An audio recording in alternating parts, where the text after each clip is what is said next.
Welcome to the Sultanate of Oman Television 7 o'clock news bulletin. First, the headlines.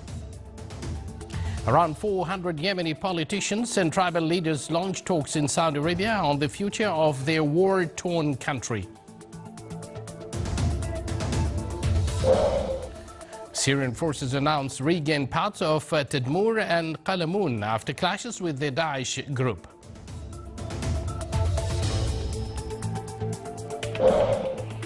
And the Public Authority for Craft Industries announces candidacy for the Sultan Qaboos Award for Craft Excellence.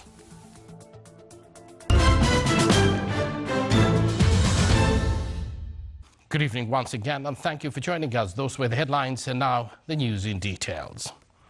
Around 400 Yemeni politicians and tribal leaders launched talks in Saudi Arabia today on the future of their war-torn country.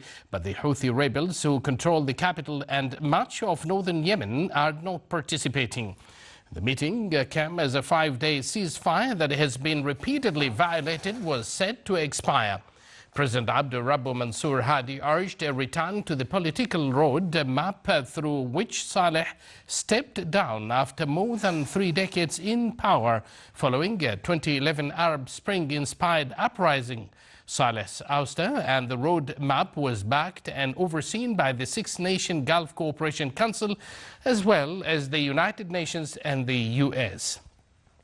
According to the United Nations, that Yemen's conflict has killed more than 1,400 people since March 19th, and many of them are civilians. Humanitarian organizations have been scrambling to distribute aid before the end of the truce. At least 10 people were killed in overnight battles in the Yemeni city of Taiz between Houthis and militiamen.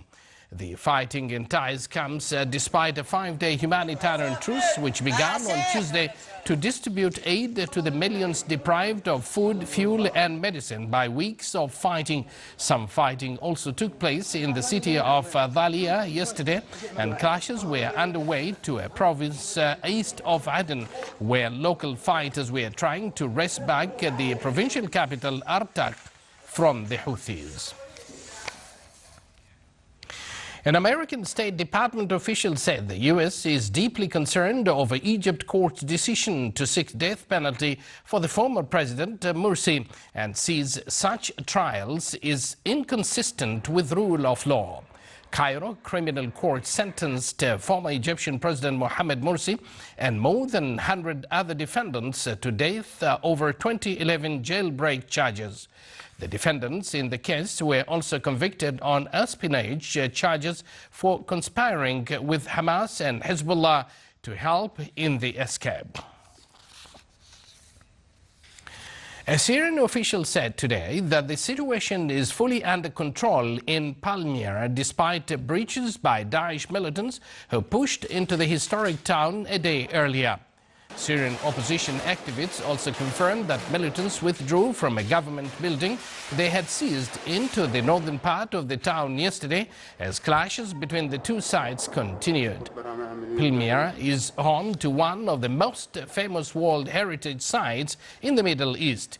The militants entered from the north and have not reached the UNESCO World Heritage Site. Syrian troops recaptured 2 hills from the militants last night. Life inside the town was normal and stores and businesses were gradually reopening. Clashes were continuing in surrounding areas. Hezbollah's chief said his movement had expelled the Syrian opposition fighters from most of Syria's Qalamun region bordering Lebanon, but the battle was not over. Hezbollah and the Syrian regime have kicked out the armed groups from the battlefield, retaking control of 300 kilometers of the territory. The Qalamun region straddles the Syrian-Lebanon border and was a stronghold of rebel forces until a major operation by Syrian regime troops backed by Hezbollah fighters last year. Authorities say multiple suicide car bomb attacks have killed 10 members of Iraqi security forces in Ramadi, which now is largely held by the Daesh group.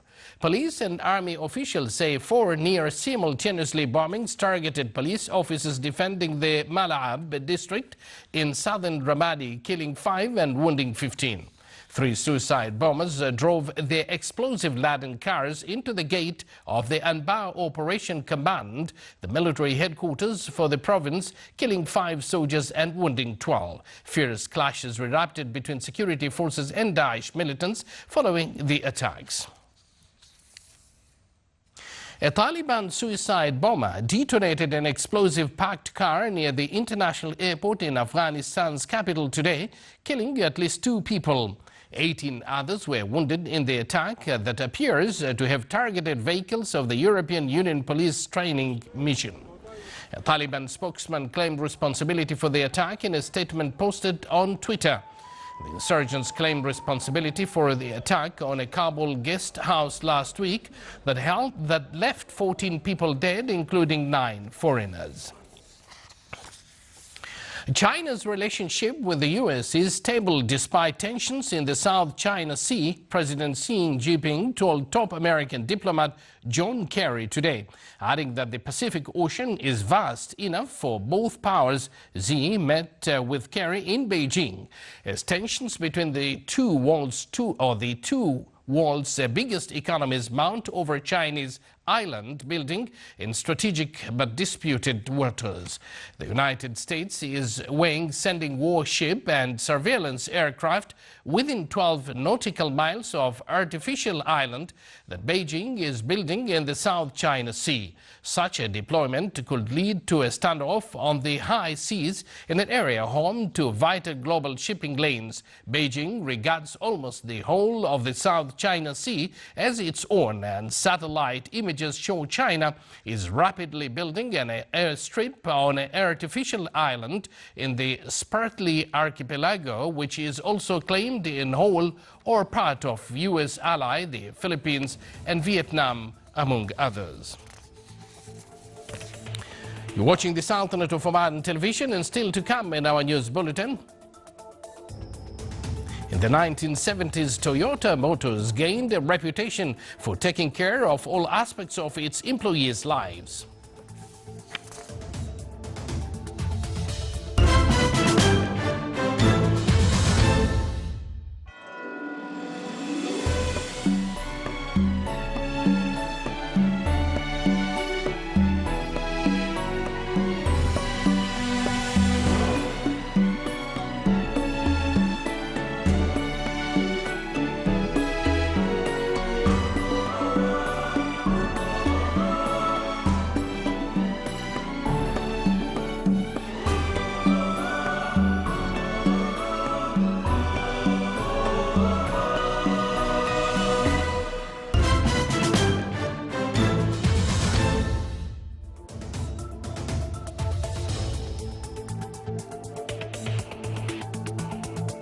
Welcome back to the news from the Sultanate of Oman television.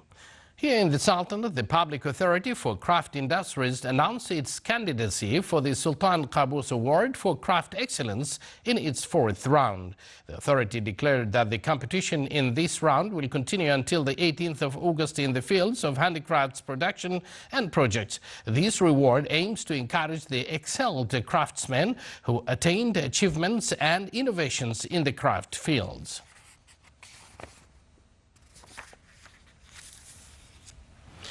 Senator Sheldon Whitehouse is a rare voice for action on climate changes in the U.S. Congress, making a speech on the subject every week for the last 99 weeks. Tomorrow, he hits a milestone with his 100th time to wake up speech. More details in the following report. Time to wake up. That's the message that Sheldon Whitehouse has been giving on the Senate floor every week for the last 3 years. Using illustrations, including this one, he's cajoled and harangued his colleagues to take action, or at least take note of climate change. The Senate itself tends to be like the third-grade soccer team, where everybody runs towards the ball. So I thought this would be a good way to make sure that I was keeping my own attention on this issue, and that I was doing my best to keep the issue alive in the Senate, no matter what else was occupying us. I'm here today for the 99th time to remind us that we are sleepwalking our way toward a climate catastrophe and that it is time to wake up. Throughout the 99 speeches he's made so far, White House has coaxed and criticized skeptics who are mainly Republican. There haven't been many recent legislative achievements, but he says he's at least encouraged that fewer and fewer Republicans now deny outright that the climate is changing. They abandoned the trench and fell back to the next trench in the denial defense works, which is, okay, it's real, but humans don't have anything to do with it. I think when we put more pressure on that, they'll find out that they have to abandon that trench as well. Representing the coastal state of Rhode Island, White House appreciates the dangers of rising sea levels, while he says local fishermen are already noticing changes in what they catch. But on top of the local challenge, he sees climate change as being a major issue for American leadership more generally. We need to prove to the world that we are capable of dealing with issues like this as a democracy. If we lose that test, with all the ideologies contesting for dominance around the world, we've set ourselves back, I think, in an important way. As he prepares for his 100th speech, he hopes he's doing something to fight that. Several tornadoes touched down in the northwest Texas and western Oklahoma yesterday evening. In Tulsa, Oklahoma, a tornado knocked down trees and power lines and also caused damage to homes and other buildings.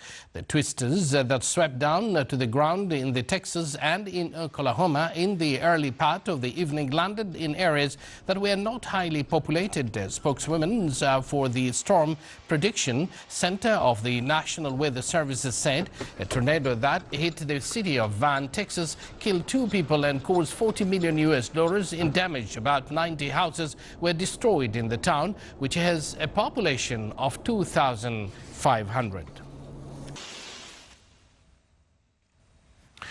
Toyota City stands as a testament to the meteoric rise of its namesake, now the world's biggest car maker, with record profits and sales of more than 10 million cars globally last year. But these days, the town is looking to diversify with other industries and practices, starting to make their way. Here is a report.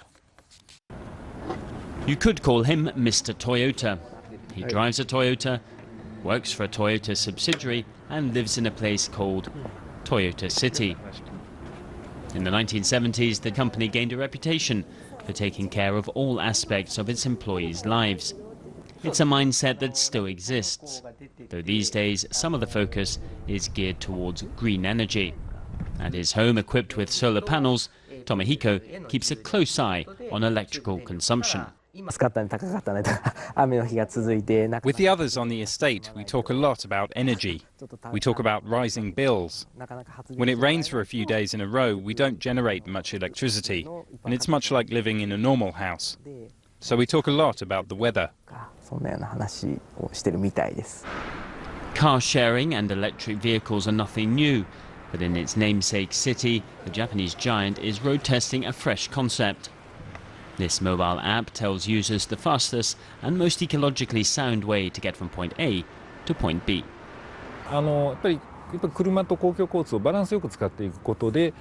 It's a system that allows us to balance car and public transport use and keep traffic moving. Tailbacks are going to diminish, as will CO2 emissions, and at the same time activity in town will be revitalized.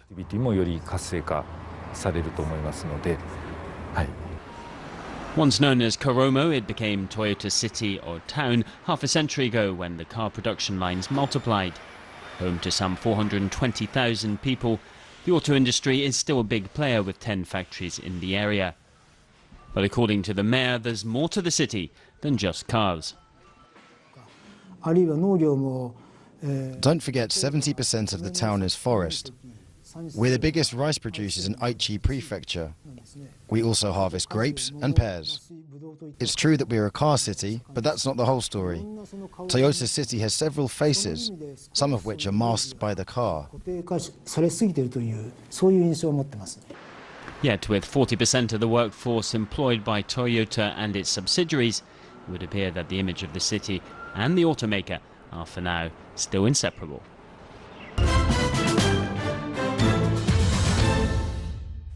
From the Toyota City in Japan to the weather forecast here in the Sultanate and elsewhere. Clear skies will prevail over the Sultanate with cloud accumulation over the Hajar Mountains. Winds will be southeasterly light to moderate. Seas will be moderate to rough with a maximum wave height of 2 meters.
You're watching the Sultanate of Oman television, and now before we end tonight's bulletin, here are the main points once again.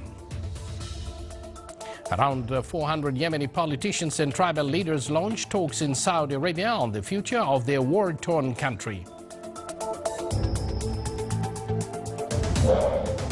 Syrian forces announced regained parts of Tadmur and Qalamun after clashes with Daesh group.